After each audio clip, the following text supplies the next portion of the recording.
सोलापुरातल्या प्रसिद्ध स्पर्श निरोकेअर हॉस्पिटलचे प्रमुख असणारे मेंदूविकार तज्ज्ञ डॉक्टर आनंद मुदगण्णा यांचे दुःखद निधन झाले।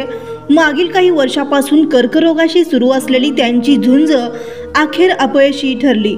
डॉक्टर मुदगण्णा यांनी प्रचंड विश्वास कमविला असल्याने विविध जिल्ह्यातून आणि राज्याबाहेरून सुद्धा त्यांच्याकडे उपचारासाठी येणाऱ्या रुग्णांची गर्दी असायची।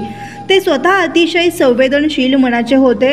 2016 साली दुष्काळ पडला असताना शेतकऱ्यांच्या मदतीसाठी त्यांनी घेतलेला पुढाकार अविस्मरणीय असाच आहे। दुष्काळाने ग्रासलेल्या शेतकऱ्यांचा मेंदू विकारावर होणारा प्रचंड खर्च टाळता यावा यासाठी त्यांनी गरजू शेतकऱ्यांना मोफत उपचार देण्याचा उपक्रम राबवला होता।